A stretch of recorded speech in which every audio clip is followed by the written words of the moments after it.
सभापति जी, आपने मुझे मांग संख्या 42 जल संसाधन एवं इंदिरा गांधी नहर परियोजना है मांग संख्या 45 वन एवं पर्यावरण पर अपने विचार व्यक्त करने का अवसर दिया। माननीय सभापति महोदय, जैसा कि हम सब जानते हैं कि राजस्थान भौगोलिक दृष्टि से देश का सबसे बड़ा राज्य है। इसका भूभाग देश के राज्य जितना भी भूभाग है देश का उसका 10.4% है। यहाँ की पॉपुलेशन देश की पॉपुलेशन का 6% है। यहाँ बहुत सारे मिनरल्स है, 81 टाइप के मिनरल है, जिनमें 57% की दोहन हो रहा। भौगोलिक परिस्थितियाँ, वर्षा की मात्रा निरंतर कमी, अत्यंत भूजल दोहन की वजह से यह काफ़ी समस्या है। राजस्थान सदियों से पानी की समस्या को झेलता आ रहा है, जिसमें पश्चिमी राजस्थान में तो बहुत भयंकर थी। यहाँ तक कि वहाँ के जो पानी के साधन थे वो वहाँ के टाँके और जो उसमें पानी को सहज करके रखते थे बरसात में, वही एक पानी उनके जीवन का एक स्रोत था। माननीय सभापति महोदय, देश के भूमिगत जल जो है उसका 1.70% यहाँ राजस्थान में उपलब्ध है। सतही जल का 1.16% यहाँ पानी उपलब्ध है। बढ़ते हुए औद्योगिकरण, बढ़ती हुई जनसंख्या और यहाँ के, क्योंकि मुख्य धंधा यहाँ का कृषि और पशुपालन है, उसके बढ़ते हुए दायरे के कारण यहाँ पानी की गंभीर समस्या है। हम बड़ी बड़ी योजनाओं की बात करते हैं जिनमें बड़े प्रोजेक्ट्स हैं, अरबों रुपए खर्च किए जाते हैं, लेकिन जब तक बरसात नहीं होगी और जो बहुत कम बरसात होती है तो नदियों में भी पानी नहीं आएगा। तो मेरा तो सरकार को सुझाव है कि हमारे परंपरागत जो स्रोत है, जिनमें हमारे तालाब है, झीलें हैं, नाडियाँ हैं, आपके टाँके हैं, खडीन है, एनीकट्स है, उनकी सफाई की जाए और जो नरेगा के, महात्मा गांधी नरेगा के तहत ज़्यादा से ज़्यादा तालाबों का निर्माण किया जाए, ताकि लोकल लेवल पर जो पानी वहाँ का इकट्ठा होगा वो वहाँ उस इलाके के काम आएगा और उसका रिचार्ज भी होगा। अभी माननीय सभापति महोदय, पानी का इतना ज़बरदस्त दोहन हो रहा है एग्रीकल्चर के लिए, सिंचाई के लिए, पीने के लिए, औद्योगिक क्षेत्र में काम लेने के लिए, कि हमारा 70% पानी सिंचाई में जा रहा है, 23% हमारे उद्योगों के काम आ रहा है, 7% पानी केवल मात्र पीने के काम आ रहा है। देश में, पूरे देश की बात करें तो यहाँ 70% पानी पीने योग्य नहीं है और अभी भी करीबन 60 करोड़ की आबादी देश की ऐसा पानी पीती है जिसकी वजह से उनके कई बीमारियां होती है। ये आंकड़े हैं कि हर साल खराब पानी, दूषित पानी पीने से करीब 2 करोड़ लोगों की पूरे देश में मृत्यु होती है। राजस्थान के लोग तो काफ़ी आदी है इसके और अब काफ़ी विकास भी हुआ। सभी सरकार, चाहे कांग्रेस की हो, बीजेपी की हो, सब ने कुछ न कुछ काम पानी के लिए किया गया है। और ये जो है आपके प्रोजेक्ट्स है, जैसे राजस्थान के बड़े प्रोजेक्ट्स है, इंदिरा गांधी नहर परियोजना है, वो उत्तरी पश्चिमी राजस्थान के लिए एक जीवनदायिनी है। वहाँ सिंचाई हो रही है, इससे वहाँ इसकी वजह से पेयजल 10 जिलों को मिल रहा है।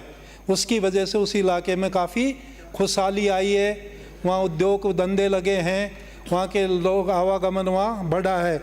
इसी तरीके से आपका नर्मदा प्रोजेक्ट है जो जालोर, सांचौर और बाड़मेर के लिए एक बहुत महत्वपूर्ण प्रोजेक्ट है, जहाँ से सरदार सरोवर से पानी आता है।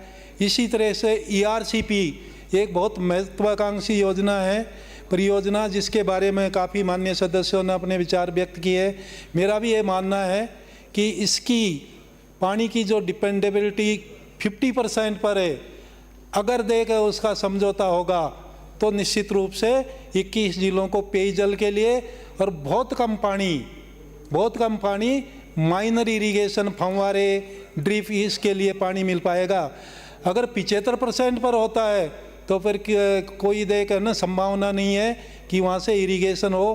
पीने का पानी भी 21 जिलों को नहीं मिलेगा, क्योंकि इन 21 जिलों में प्रदेश की 40% पॉपुलेशन है। 40% पॉपुलेशन जो करीबन 3 करोड़ 25 लाख होती है, निवास करती है। पश्चिमी राजस्थान, आपका मेवाड़ का इलाका है, इधर तो काफ़ी पानी के प्रयास किए गए, क्योंकि पुराने ज़माने से यहाँ पानी की समस्या थी, तो उस इलाके में काफ़ी काम किया सरकार ने पिछले 60-70 साल में। लेकिन पूर्वी राजस्थान में या अंडरग्राउंड वाटर काफ़ी होने की वजह से लोगों ने कोई ध्यान नहीं दिया, सरकार ने ध्यान नहीं दिया, और अब पानी का जो बहुत गहरा पानी चले गया है, और इसकी वजह से अब वो समस्या है, पीने के पानी की समस्या, सिंचाई की बात तो दूर है। तो इसके लिए जो आपकी RCP है उसका जो MOU हुआ वो टेबल किया जाना चाहिए, जनता को बताया जाना चाहिए, जल्दी से जल्दी इसमें काम चालू होना चाहिए ताकि वो हो सके। क्योंकि 2005 से ये कॉन्सेप्ट आया है, लेकिन करीबन 20 साल निकलने के बाद भी अभी तक कुछ संभावना नहीं है कि इसका क्रियान्विति समय पर हो जाएगी। माननीय सभापति महोदय, ये जो जितने भी प्रोजेक्ट है, जैसे इन्होंने ये ERCP का जब भारत सरकार ने कोई ध्यान नहीं दिया, इसको राष्ट्रीय परियोजना घोषित नहीं किया, उसी स्थिति में यहाँ की राजस्थान सरकार ने प्रथम चरण का, जिसमें नवनेरा, ईसरदा वाला जो डैम है, नवनेरा और ईसरदा डैम, इनका कार्य हाथ में लिया, और नवनेरा जो बैराज है उसका काम तो करीब करीब पूरा हो गया, और ईसरदा डैम का काम भी मेरे ख्याल से साल भर के अंदर कंप्लीट हो जाएगा। इसकी वजह से दौसा, सवाई माधोपुर, इबन अलवर, भरतपुर, इन इलाकों को पेयजल मिल पाएगा। माननीय सभापति महोदय, कितना टाइम बाकी है सर? 2 मिनट है। 2 मिनट। तो माननीय सभापति महोदय, मेरा तो ये है कि जो परंपरागत सोर्सों पे वाटर है उन पर ज़्यादा से ज़्यादा खर्च करें। जितनी भी हमारी जो योजनाएं हैं, जो बड़े प्रोजेक्ट्स है, वो मेजर प्रोजेक्ट्स है, माइनर इरिगेशन के है, मध्यम है और सूक्ष्म इरिगेशन के है, उनको समय पर पूरा किया जाना चाहिए। अब मैं फॉरेस्ट और पर्यावरण पर भी 2 मिनट बोलना चाहूँगा। माननीय सभापति महोदय, फॉरेस्ट की जहाँ बात करें तो पिछले जितनी भी सरकारें आई है, हर साल वन महोत्सव मनाते हैं, करोड़ों के है ना पेड़ पौधे लगाने की बात करते हैं, लेकिन वो ऐसे पेड़ पौधे लगाए जाते हैं जो यहाँ की जलवायु के अनुकूल नहीं है, और वो बहुत जल्दी ही वो पौधे ख़त्म हो जाते, मर जाते। तो मेरा तो सरकार से सुझाव है, मंत्री जी भी यहाँ विराजे हुए हैं, कि ऐसे पेड़ लगाए जाएं, जैसे पीपल है, बरगद के पेड़ है, आपके जामुन के पेड़ है, नीम के पेड़ है, देसी बम्बूल है, इस तरीका का वृक्षारोपण करें तो कम पानी में भी उनके वृद्धि अच्छी होगी और वो पनप पाएंगे। अभी बजट के अंदर इन्होंने कहा कि साहब 7 करोड़ पौधे लगाएंगे। माननीय प्रधानमंत्री जी ने कहा कि साहब एक पेड़ माँ के नाम, तो ये लगा तो दिए जाएंगे पेड़, लेकिन उनकी सुरक्षा किया जाना भी बहुत ज़रूरी है। जब तक उनकी सुरक्षा नहीं होगी, फॉरेस्ट पर जो अतिक्रमण हो रहा है उसको नहीं हटाया जाएगा। जो आपका माइनिंग, चोरी से माइनिंग होती है, पेड़ों की अवैध कटाई होती है, उस पर भी नियंत्रण करना बहुत ज़रूरी है।